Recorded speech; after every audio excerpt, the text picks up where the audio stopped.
Goeienaand, good evening, fellow South Africans and citizens of the world. Now, what do you do when you're desperate to get publicity and you're something like the South African Tourism Commission?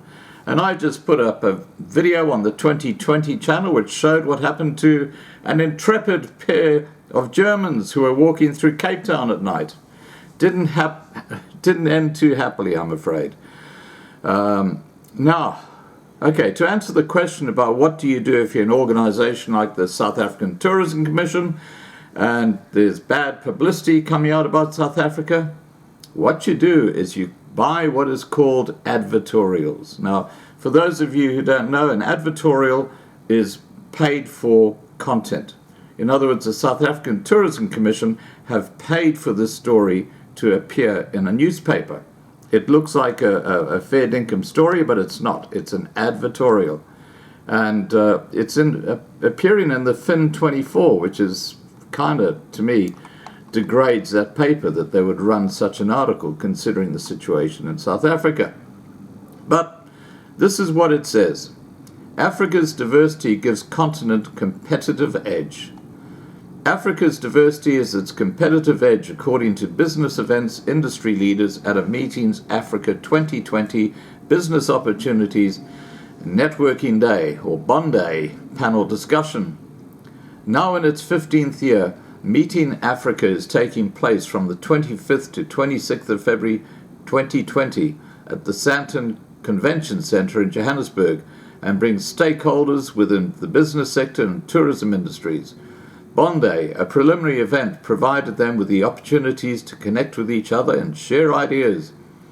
In panel discussions on building Africa value proposition in the current global economy, panelist Doris Parsons, Director of Studiored Conferences and Communications, explains why Africa's diversity is its competitive edge.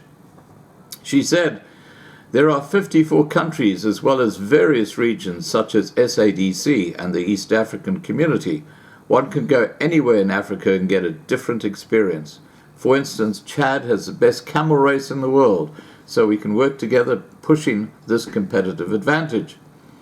Bjorn Hufke, South African National Convention Bureau General Sales Manager, said the MICE industry needs to start spreading the business, and that capacity building and skills development needs to be a structured process. If you call yourself a convention bureau, clients are going to expect a global, standardized service.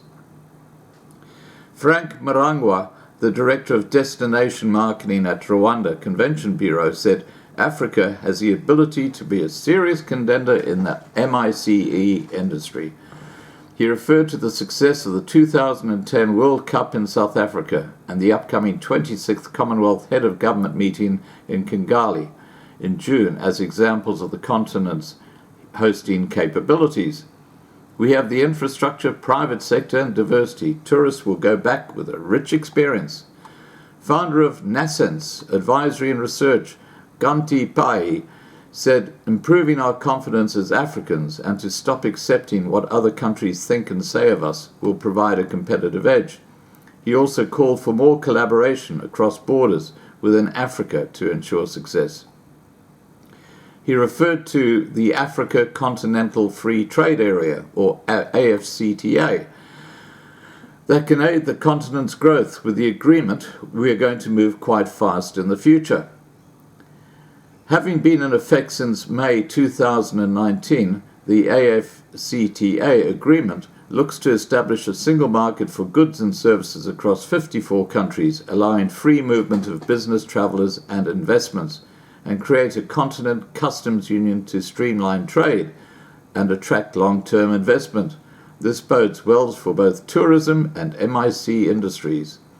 He quoted the World Economic Forum saying that travel and tourism accounts for US dollars $194.2 billion of Africa's economy, which is 8.5% of the continent's GDP. Around 71% of that income is made up of leisure tourist spend. Overall, the sector contributes 24.3 million jobs, or 6.7% of the jobs in Africa. Besides diversity, Pei said the continent should take advantage of the opportunities and diversify its economy when the Africa Rising narrative was at its peak.